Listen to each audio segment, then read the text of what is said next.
All right, hey class.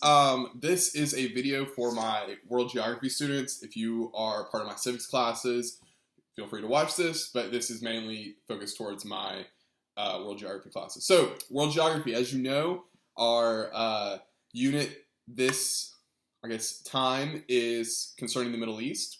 And I just so happen to be quarantined with someone who has been to the Middle East many times. If you have not met my wife, this is my wife, Sarah. Say hello, Sarah. Hello. You can tell she's my wife because I'm wearing my LeBron shirt and she's wearing my Jimmy Butler Miami Heat shirt. So you know that we're married. So this is my wife, Sarah, and she's been to the Middle East many, many times. And I know all of you have heard me talk about her and her experiences and our experiences in Ruston. But I wanted to interview her because we always talk about getting a source, getting a firsthand experience. And Sarah does have firsthand experience being in the Middle East. And so I thought it would be great. I was going to do this during the school year, but obviously we can't do that. So I thought it would be great for her to talk to y'all a little bit about her experiences in the Middle East. Now, before we start, Sarah, have you been to every Middle Eastern country? No. No. Sarah's only been to a couple, and she's going to talk about that. And so Sarah's experience might not be all-encompassing of the Middle East, but it is a great firsthand experience. And also, she's from Texas, so not that far away from Louisiana. And so she can kind of give you that contrasted comparison to your culture and our life. So, Sarah, tell them a little bit about yourself before we start. Well, like Mr. Burton said, I'm from Austin, Texas, and went to high school there, grew up there, and then went to Louisiana Tech where we met. And then we moved to Shreveport, and now we both teach, and we're in quarantine, which you all know. So just been doing all the hobbies. I like to make stuff like candles and bath bombs and just girly things. And we've been going for lots of walks and cooking a lot. So yeah, that's about it. It's been fun. All right, so my first question for you, Sarah, is pretty broad. What was your experience in the Middle East? What was it like? I loved going to the Middle East, but I love traveling in general. So I've loved every place I've been, and I've been for different experiences. So I went first, I guess, to Dubai. My uncle and aunt live there. My uncle works in oil and gas, so they were there for a couple years. And so I had a layover there for like a day. And so that's one experience, and I loved that. And the different trip, I went to Jordan, which is next to Israel. And I guess Well, I was going to say, we talked about that like the day before we got quarantined. Y'all remember the Jordan River Valley that we talked about and how Israel and Jordan are kind of fighting over that Jordan River Valley in the Jordan River Basin. Yeah. You know, they're having some disputes, and I told them that you'd gone Yeah. there. Yeah, so that was a trip for a wedding, actually, which was awesome. So in Louisiana, in Ruston, at Tech, we had a lot of friends that were international students, and one of my closer friends got married last year, and so he invited a lot of people to go to his wedding in Jordan, but obviously not a ton could go, so I was able to go with some friends, and we stayed with his family, the groom, so that was awesome. We stayed for like 2 weeks, which was a really good experience because you got to see more of like daily life, and we got to see a Middle Eastern wedding, so that's where I've been. Oh, and on that trip we went over to Israel, and then we traveled throughout the country of Jordan. You got to go to Syria?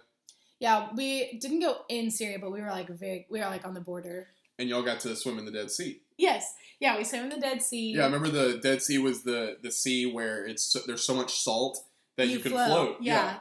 And the mud is like supposed to be really good for you, so they sell all this like. I told the girls that if they've ever done a mask and it was dark, the mud was probably from the Dead Sea. Oh yeah, I brought back so much mud from the Dead Sea. It was awesome. So Sarah, you've been to the Middle East. You observed it. What are some cultural things that you observed in the Middle East that you wish we did in the U.S.? One of the biggest things is like how communal they are. Everybody is like part of a group, so a lot of that is family. Like you are very close to your extended family, your parents, their parents, your cousins.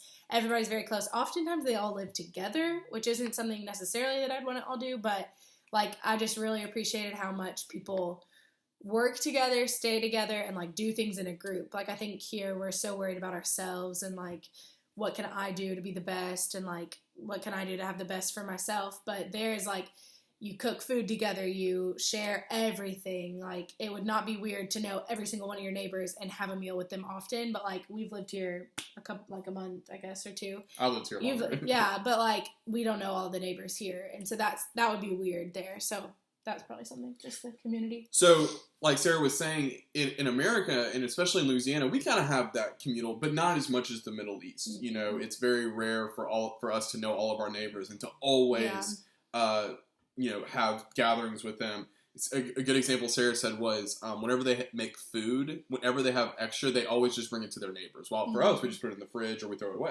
Right. You know? Which, I didn't realize that, but Louisiana does have more of that than even Austin. And it's probably because of the Bible Belt and kind of a smaller city, but definitely Middle Eastern and Asian cultures, that's the way. And you would say that their elderly live with them too. Yes. And in America, we put them in nursing homes. That's kind of something I talked about in class as well.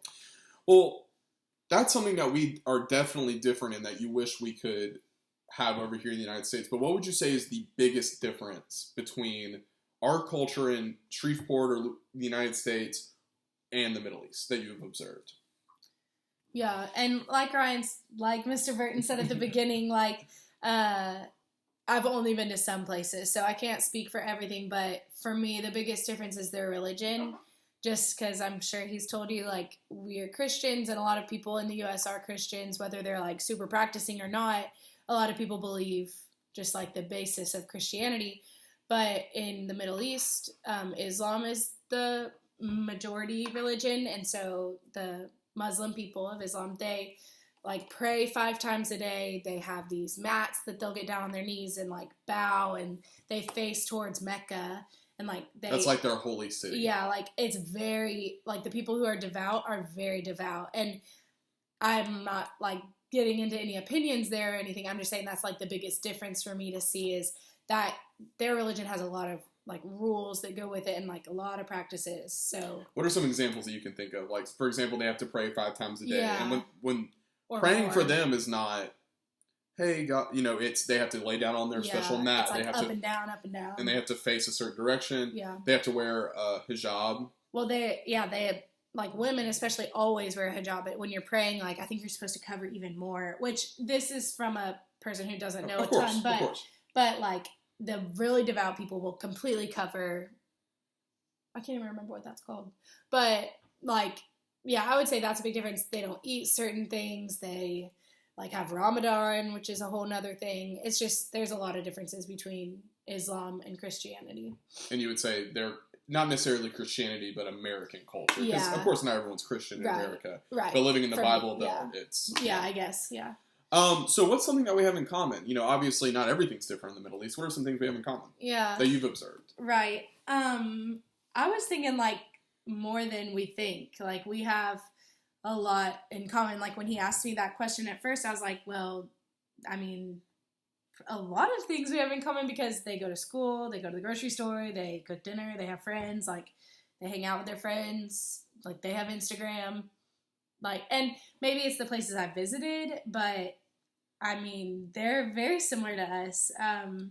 They might go to school just like us, they just might wear a hijab. Right. They might dress different and talk different because they have a different language, but I mean, they have a lot in common. They like sports. They like, different people have different hobbies. I know people that are, like, into business, into computers, into all sorts of different, like, the girls are really into fashion. That's the same. They all have Snapchat. Yeah, they all have Snapchat. Yeah. Like, they like coffee. They drink tea. I mean, a lot is similar.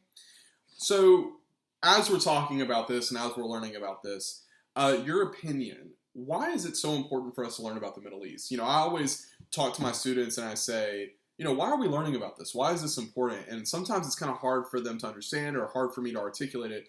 Why do you think it's important for us to learn about the Middle East? I just think it's important to learn about every place, which culture is really fascinating to us. And so I think learning about any place helps. I think, and we agree, like, it's important to learn about every place. Just learning about different cultures helps you have a better understanding of the world and how to treat people better, I think. Like, if you see somebody who's different than you, if you know a little bit about them, you're probably not going to judge them. You're probably just going to be like, oh, interesting, like, we're different. But yeah, so I think it's just important to learn about every place, but for the U.S. in specific, like we have a lot of trade with the Middle East, and I mean, there's wars going on that are important for us to know about, and even just like with immigration, and I feel like more and more, well, not more and more, like the U.S. is getting more diverse, and so if you see somebody wearing a hijab, like the head covering in the grocery store, I think if you know more about the Middle East, you won't be like, you won't.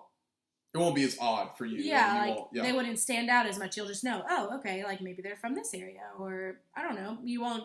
The first thing you do won't be judge them. You'll maybe know a little bit more, and so I just think it's important. So if you ever come in contact with somebody from the Middle East, maybe you can have some questions to ask and say, oh, I've heard a little bit about this, but can you tell me more? Like I heard y'all are really into community. Like I want to learn more. So I don't know. I think especially as y'all go to college, you'll meet people from all over the world if you don't already know people from all over the world. So that's awesome. All right, guys. So thank you to Sarah. And this week we're going to focus more on the Middle East. I'm going to be posting some stuff. Make sure you get your a new normal documents in that tell me about what your daily life is like. I'm sure it's a lot like me and Sarah's. But thank you, and we'll see you later. Bye.